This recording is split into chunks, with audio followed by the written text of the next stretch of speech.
This is Operation Wolf Return's First Mission VR, the virtual reality reimagining of the on-the-rails arcade, and console I guess, shooter that pits you in a one-man war against international crime as you take on a new threat terrorizing the world. This releases July 13th, 2023 for the PSVR 2, Quest 2, and PCVR headsets for $30 US, and for this review, we covered the PSVR 2 version ahead of the Day 1 patch, which will also increase details on characters, enemies, and backgrounds from what you're seeing in this video.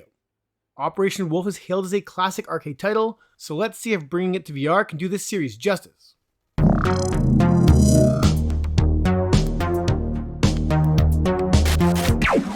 Hello heroes! Before we get to it, if you enjoyed this review, don't forget to like, subscribe, and leave us a comment with your thoughts on this release. I'm Ryan for the VR Grid, now let's get to it. Firstly, I'll admit, when it comes to Operation Wolf, I don't really have any nostalgic feelings for the game, as I was but a wee lad back when this originally released. For those that are familiar with the game, not too much has changed plot-wise, as it's up to you to shoot your way through a terrorist organization responsible for weapons and drug trafficking, while freeing hostages along the way. This time around though, you are seeking out the Viper, the group's leader, who is also in control of a supermassive weapon. After receiving intel on a few of their bases, you are sent in to shoot your way to victory and save the world. This is an on-the-rails VR shooter, very similar to games like Dick Wild 2 or Transformers Beyond Reality, and if those titles never excited you, then this probably won't either, as the action in here is best described as typical? I'm not saying it's a bad game, but it just feels incredibly uninspired, offering up exactly what you'd think if I said this is a standard on-the-rails VR shooter. You may be slowly walking forwards in the level, riding on a boat down a river while facing the shore, on a plane manning a heavy gun, or forced to stop to take on a boss, with most of the scenarios having you slowly crawl through a stage.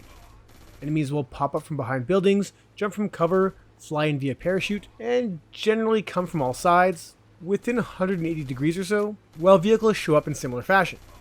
When the bullets start flying your way, you can shoot many of them out of the air or dodge if you like, though I found it easier to do the former than the latter. There are a few moments during the campaign where foes appeared all around me, but for the most part, the action occurs largely in front of your default position.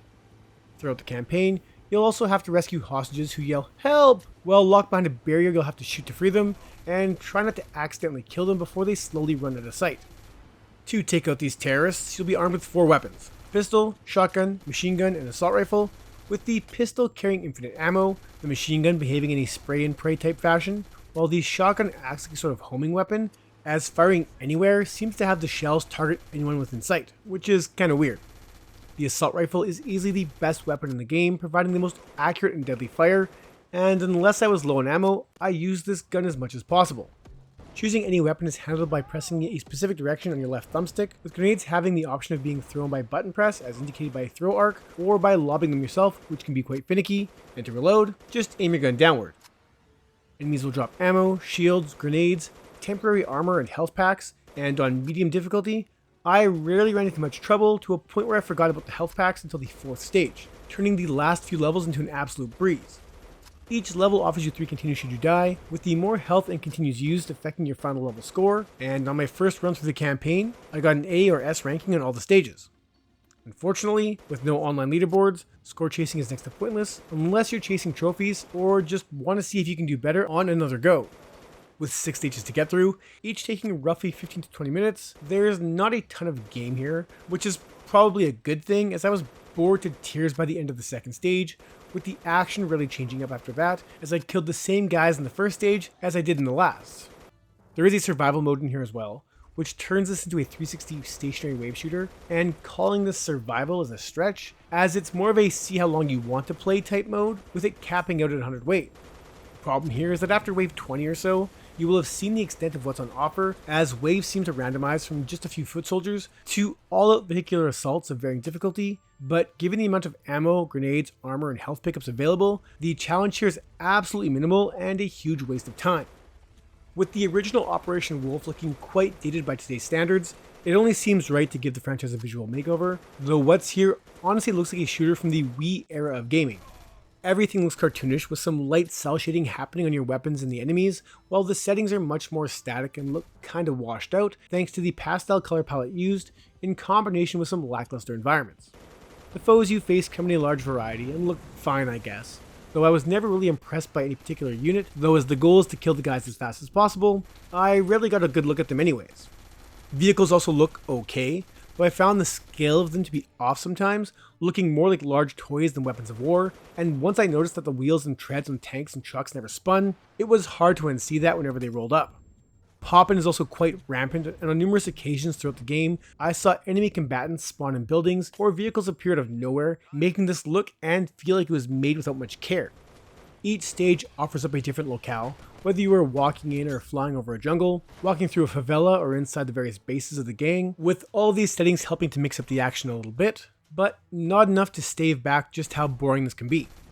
The boss battles are definitely the most challenging and most rewarding encounters in the game, as they are typically large tanks and aircraft that unleash all manner of assault on you, while peons still flood in to take you out, with the 3rd and 5th stage bosses being quite fun. At the game's onset and in between each stage, you are treated to brief comic book style cutscenes, which flesh out the story a little bit, but feel more tacked on than to actually deliver any narrative that matters. Said cutscenes are narrated by a general who does a solid job at being cartoonishly dramatic as he breaks down your mission, though outside of his performance, like much of the game, the audio design also leaves much to be desired. Many of your weapons sound incredibly underpowered, as do the enemies, with most vehicles sounding much beefier. With enemies popping up from all sides, you would think spatial audio would be in place, but in my play, it was impossible to tell where vehicles and foes were coming from based upon their audio cues, forcing me to frantically look around for where they may have spawned. When enemies die, their grunts all sound like they're right beside you, with explosions and any other dramatic effects lacking any sort of oomph.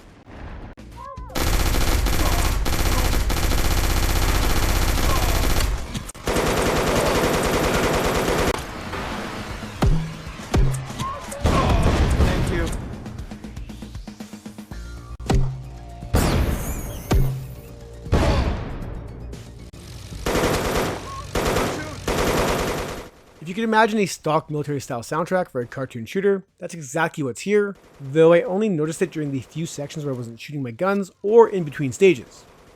If you haven't noticed by now, I'm not impressed by First Mission VR in any way, and while I wasn't sure what to expect from this near 40-year-old franchise coming to our headsets, I know it wasn't this. It's honestly just disappointing when these known IPs come to VR with so little effort, as it makes it hard to take these ventures seriously. Gungrave, Colossal Cave, Sam & Max, this time it's virtual, and a host more franchises all disappoint when it comes to their VR versions, with Operation Wolf now joining those franchises when it comes to their poor VR offerings. If you think I'm being too harsh on an old school rail shooter reimagined for VR, you could be right, but when you factor in just how much content is in here, the quality of said content, and the lofty price tag for this, I expect most people to pass on this one unless it's on a deep sale. And no, you sadly can't play the original game in here either. I'm going to give Operation Wolf Returns First Mission VR a 5 out of 10. Here's hoping there isn't a second mission. If you enjoyed this review, smash that like button, and that's it for this one. Thank you so much for watching.